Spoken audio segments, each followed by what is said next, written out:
Depressed, frustrated, sad, confused. You want answer. Let's talk. Give me a message sa page ko sa Philippine Dating Coach and you can have one-on-one coaching with Coach Baze, your dating coach. Just please subscribe to my channel and hit the bell button. Ilang beses nyo na bang narinig yung salitang magpa-miss ka muna? At gaano ba ka-importante ang elemento na ito para ang ex mo is ma-miss ka talaga? From the word itself, ma-miss ka muna. Yun yung pakiramdam na para siyang nagiging nostalgic sa partner na every time na naalala ka niya, merong pain, merong love, merong joy, merong sadness, merong anger, maraming different emotions na every time na nare-remember niya yung image mo, mga situations na you've been together, mga situations na magkasama kayo, yung mga ganun ba? Every time na maaalala niya yun, yun din yung time na maaalala niya yung different types of emotions. And that is the biggest impact sa psychology para ang ex mo ma-miss ka ng sobra. Alam ko ang pride, isa siyang malaking piyesa para masabi natin na ma-misinterpret natin kung nami-miss ka niya o hindi. Dahil sa taas ng pride ng ex mo or sa taas ng ego niya, ngayon, pinapakita niya yun as a self-defense para hindi mo malaman at mabasa kung ano ang iniisip niya. Na isa pala sa mga possibilities ng iniisip niya right now is ikaw pala. Na nami-miss ka na pala niya. Pero dahil sa pride niya, tinatakpan niya yung weakness na yun para hindi mo makita. That's the possibility. Pero kapag in-apply mo ang fade away or art of fading away or ang no contact rule in that sense, dun na mag-i-start na kusa ka mag-fade away without actually doing so much effort about it. Kailangan mo lamang biglain ang no contact rule mo, yung tipong biglaan na una sa lahat, hindi niya na-predict na bigla ka pala magno-no contact rule. Wala siyang expectation na bigla ka magno-no contact rule. Ang alam lang niya is nasa normal stage pa kayo, normal state, at okay pa kayo. Yun ang alam niya. Tapos bigla ka nag-fade away, bigla ka nawala, bigla ka nag-no contact. Out of nowhere. At dahil sa pag-no contact rule mo out of nowhere, hindi niya na-expect, hindi niya na-predict. Para itong isang sucker punch. Right? Alam niyo ba yung sucker punch? Ito yung tipong susuntok ka na walang kaalam-alam, yung kaharap mo, nasusuntukin mo na pala siya. Natural. Kapag nag-sucker punch ka, hindi siya makakailag. Try mo kayang sampalin yung kapatid mo nang wala siyang ginagawa. Tingin mo may ilagan niya? Hindi niya. Kasi hindi niya alam na sasampalin mo pala siya. Same thing with the no contact rule.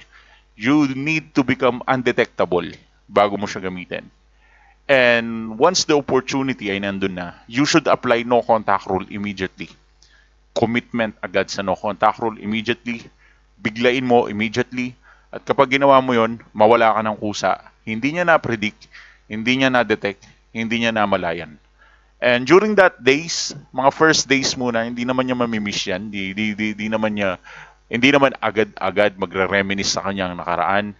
Hindi naman agad-agad mararamdaman niya yung impact ng pagkawala mo. So, process by process muna siya.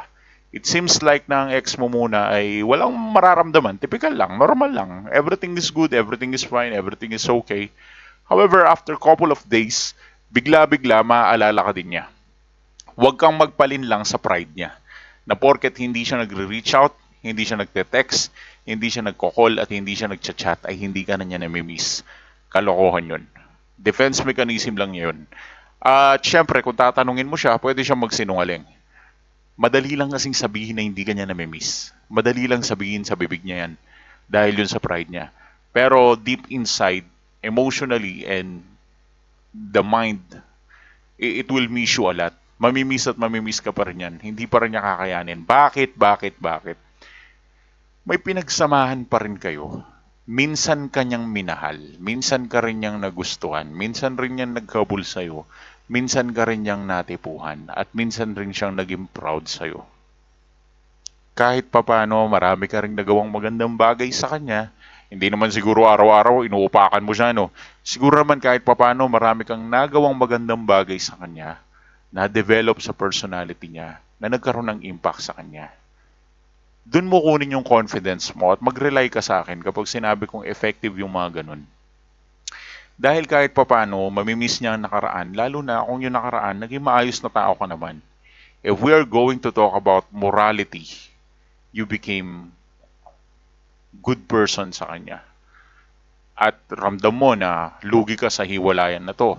There are plenty of reasons ng hiwalayan. But I will tell you the truth. Mamimiss at mamimiss ka pa rin yan. Dahil kahit papano may pinakita ka magandang side mo, astig na side mo, na hindi niya may kukumpara sa iba, kahit sa bago pa niya. O kung magkaroon man siya ng bago. Rely ka lang sa no contact rule. Huwag kang masyadong mataranta, kabahan, mainip, magpanic, porket lang nalaman mo meron na siyang ka-talking stage. Wag, wag, wag, wag. Wala man siyang ka-talking stage o meron siyang ka-talking stage, normal ka lang. Mamimiss at mamimiss ka niyan. Ganun yung astig na paraan to get your ex back. So, kung astig ka, you should apply this advice. But, if you wanted to get your ex back, marami pang ways at marami pa pang techniques. Or if you don't want to get your ex back, gusto mo mag-move on, or hindi mo alam kung nasan ka, give us a message sa Philippine Dating Coach. I love one-on-one coaching more than everything. Thanks for watching.